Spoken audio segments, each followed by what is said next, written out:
సాక్ష్యాలతో సహా ఎండగట్టారు. మొదటి నుంచి ఏం జరిగిందో తేదీల వారీగా వివరించారు.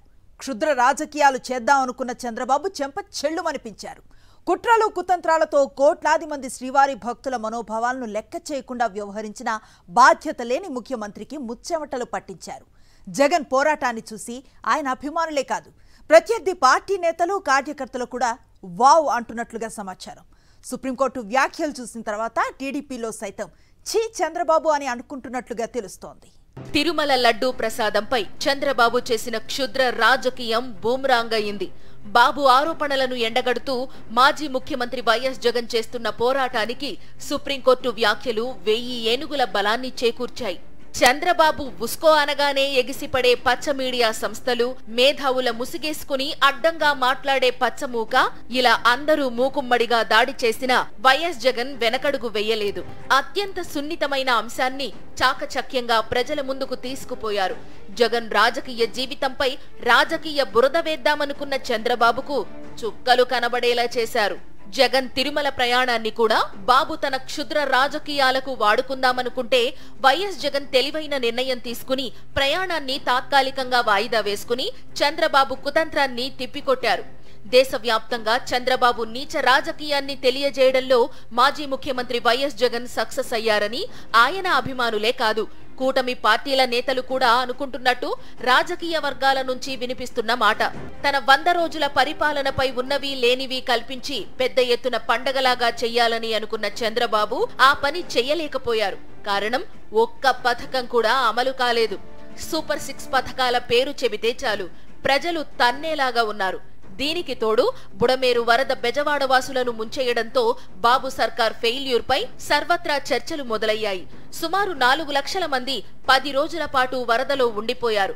వారికి కనీసం తినడానికి తిండి, తాగడానికి నీటిని కూడా అందించలేకపోయింది చంద్రబాబు ప్రభుత్వం. అసలు వరద రాబోతుందన్న విషయాన్ని కూడా ప్రజలకు చెప్పకుండా వారిని నిలువునా మోసం చేశారు. ఉన్నపళంగా వరద నీరు ఇళ్లను ముంచెత్తిన తర్వాతైనా స్పందించారా అంటే అదీ లేదు. దీంతో 4 లక్షల మందికి పైగా విజయవాడ ప్రజలు అల్లల్లాడిపోయారు.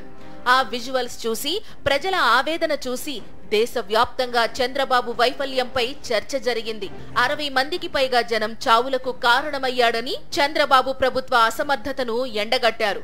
అలాంటి విమర్శల నుండి తప్పించుకోవడానికి డైవర్షన్ పాలిటిక్స్ ను ఆశ్రయించారు చంద్రబాబు. ఇందుకోసం తిరుమల లడ్డూ ప్రసాదాన్ని వాడుకున్నారు. అందులో జంతువుల కొవ్వు కలిసిందంటూ కొవ్వెక్కిన మాటలు మాట్లాడడంతో అది ప్రపంచ వ్యాప్తంగా ఉన్న భక్తుల మనోభావాలను దెబ్బతీసింది. వెంకటేశ్వర స్వామి పవిత్రతను దెబ్బతీశారు. దేవుని దగ్గర పెట్టే ప్రసాదం అపవిత్రం చేసే విధంగా నాసి రకమైన ఇంగ్రీడియంట్సే కాకుండా ఎనిమల్ ఫ్యాట్ కూడా వాడారని, ఏది ఘీకు బదులు. దీన్ని మాజీ ముఖ్యమంత్రి వైఎస్ జగన్ సీరియస్ గా తీసుకున్నారు. స్వయంగా ముఖ్యమంత్రి రాష్ట్రం పరువు తీస్తున్నారని, అది తప్పని, దేవుడితో రాజకీయాలు వద్దని సూచించారు. చంద్రబాబు, ఆయన గ్యాంగ్ తమ తీరును మార్చుకోవాలని విజ్ఞప్తి చేశారు. సుప్రీంకోర్టు ప్రధాన న్యాయమూర్తి ప్రధానమంత్రికి లేఖ రాశారు. వాస్తవాలను పరిశీలించాలంటూ కొన్ని ఆధారాలను కూడా వారికి పంపించారు. అంతేకాదు, ఈ అంశాలన్నింటినీ ట్వీట్ చేస్తూ దాన్ని కూడా దేశంలోని అన్ని ఆధ్యాత్మిక సంస్థలు, స్వామీజీలు, పీఠాధిపతులు, ప్రముఖ రాజకీయ నేతలు, పార్టీలు, నేషనల్ మీడియా, ఇలా అందరికీ పంపించారు. TTD EO Shyamala Rao press meet లో మాట్లాడిన మాటలు, చంద్రబాబు మాట్లాడిన మాటలను ట్యాగ్ చేస్తూ జగన్ ట్వీట్ చేశారు. దీంతో వాస్తవాలేంటో ప్రజలందరికీ తెలిసిపోయింది. ఇంత రాద్ధాంతం జరుగుతున్నా చంద్రబాబు మాత్రం తన క్షుద్ర రాజకీయాన్ని మానుకోవడం లేదు. జగన్ తిరుమల వెళ్లేందుకు ప్రయత్నిస్తే పోలీసులతో నోటీసులు ఇప్పించారు. ఆయన్ను కలవడానికి వీల్లేదంటూ వైఎస్ఆర్సీపీ నాయకులకు నోటీసులు ఇప్పించారు. ఆ పని చేసి కూడా చెయ్యలేదని కడాన ఆ విషయంలో కూడా బుకాయించారు. నీకు నోటీసు ఇచ్చారా? తిరుమలకు పోవద్దన్నారా?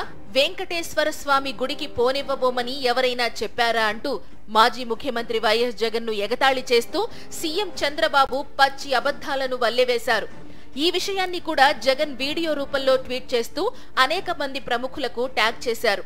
దీని అర్థమేంటి బాబు? దీనికన్నా వేరే సాక్ష్యం కావాలా? సత్యమేవ జయతే అంటూ ఎక్స్ లో పోస్ట్ చేశారు. పరమ పవిత్రమైన తిరుమల శ్రీవారి లడ్డూ ప్రసాదంలో స్వచ్ఛమైన ఆవు నెయ్యికి బదులుగా జంతువుల కొవ్వు వాడారంటూ చంద్రబాబు చెబుతోన్న మాటల్లో వీసమెత్తు నిజం లేదంటూ సాక్ష్యాధారాలతో సహా ఆయన వివరించారు. జూలై 23న టీటీడీ ఈవో, సెప్టెంబర్ 18న సీఎం చంద్రబాబు, సెప్టెంబర్ 20న టీటీడీ ఈవో, సెప్టెంబర్ 22న సీఎం చంద్రబాబు మీడియాతో మాట్లాడిన మాటలకు సంబంధించిన వీడియోలను, సెప్టెంబర్ 27న తాను మీడియాతో మాట్లాడిన మాటల వీడియోలను జత చేసి దీని అర్థం ఏంటి బాబు, దీనికన్నా వేరే సాక్ష్యం కావాలా అని ప్రశ్నించారు. ఇలా ప్రతి విషయాన్ని జగన్ అత్యంత జాగ్రత్తగా గమనిస్తూ చంద్రబాబుపై ఎదురుదాడి చేశారు. వాస్తవాలే శ్వాసగా బలమైన పోరాటమే చేశారు. జగన్ పోరాటానికి అన్ని వర్గాల ప్రజల నుంచి మద్దతు లభించింది. ఆఖరికి రాజకీయ ప్రత్యర్థులు సైతం మెచ్చుకునేలా జగన్ ప్రదర్శించిన రాజనీతిజ్ఞతకు అందరూ ఫిదా అయ్యారు. నీ రాజకీయ స్వార్థం కోసం వెంకటేశ్వర స్వామి ప్రతిష్టను దిగదారుస్తా ఉన్నాం.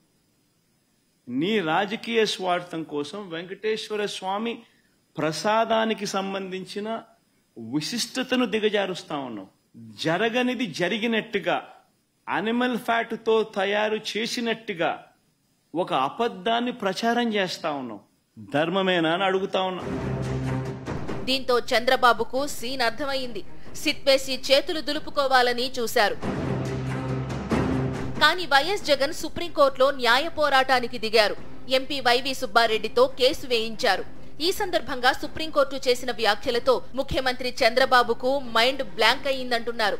ఎలాంటి ఆధారాలు లేకుండా దేవుణ్ణి కూడా రాజకీయాలకు ఎందుకు వాడుకుంటున్నారని సుప్రీంకోర్టు అడిగిన ప్రశ్నలకు బాబు అండ్ కో నుంచి సమాధానాలు లేవు.